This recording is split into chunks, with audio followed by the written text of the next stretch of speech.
Si vous aimez District 9, Nintendo, Apocalypse Now, Blade Runner, Akira, Ben-Hur, Walkman, and then also like martial arts. alors vous aimerez The Creator, le film de SF à ne pas rater cette année. We're always grabbing things and mixing them. Bienvenue dans le moodboard de son réalisateur Gareth Edwards. France is the best. When I make a film, one of the things I do is I start grabbing imagery, photography. I try to steer away from film because otherwise you end up just like every other film. And so normally it's more photography stuff and just strange visuals. I find Pinterest incredibly useful now. So yeah, I build a folder with lots of different things. In terms of movies, you've mentioned some of them, like the obvious ones, Apocalypse Now, Blade Runner, Akira, James Cameron films. Yeah. I think the less obvious ones, visually, in terms of design, we looked a lot at Sony products, so like Walkman and things from the 80s, like Nintendo, and you know, there's something about that, those shapes, I really love them. And then maybe it's just because it's that when I grew up, you know, and you get imprinted on that. What you're always trying to do is marry multiple things together. It's like an organism and like they're having sex and the DNA gets mixed and then a new thing that's hopefully better. And so we're always grabbing things and mixing them and deleting and trying, and like with Alfie, the kid. We can't go to heaven because you're not good. And I'm not a person. For the costume, I wanted it to be like a pilot suit and then also like martial arts, like a judo, like something from Asia, and also kids' pajamas. And so it was like those three things until it was neither any, but kind of all of them. Like that's kind of always what you're trying to do. Did you locate the weapon? Yeah, it's here.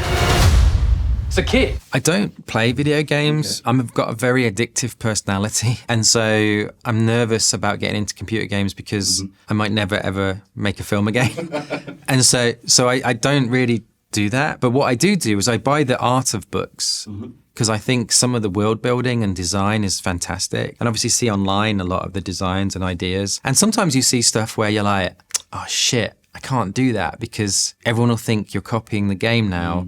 And they, like in Rogue One, we had this design, which was the Death Star that would come out of a planet and like it was like being built inside a planet. And then there was a video game came out where it was a giant sphere and a planet. And suddenly we're like, we can't do it because everyone's going to think we're copying the game. I think there's a feedback loop between games and film. Like everybody is like grabbing the same stuff. 10 years ago today, the artificial intelligence created to protect us Detonated a nuclear warhead in Los Angeles. I feel like with a lot of people, like even District 9, when that came out, I remember feeling deflated because it was something that I'd always wanted to do. And Neil Blomkamp's like just a visionary. Like, you know, you can't resent him because he's so good. And I had seen his early films and they're stunning. It was kind of like what I've always wanted to do. And so I always thought, oh man, he's going to totally beat me to this.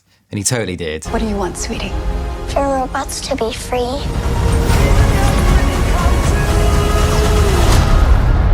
Oh, we don't have that in the fridge. How about ice cream? I think in terms of influencing this movie in terms of scale, like David Lean would be more like an obvious person to reference. So what happened is we have new cinema cameras that, I mean, you can buy them in this local store. They're not crazy expensive. They're like $4,000. And we had 1970s cinema lenses on the front. And because of that, you basically they're 2 times anamorphic, it's called, you know, when it stretches the screen. And so because the camera has a 16:9 shape, like a TV, you get 2 TVs. So you get this really wide, like, shape to the movie. And it's actually wider than anything that's ever been released in cinema. It's 3.5 to 1. And they would not let us release the movie like this because it was too crazy. So we had to look for a movie that had been done in really widescreen.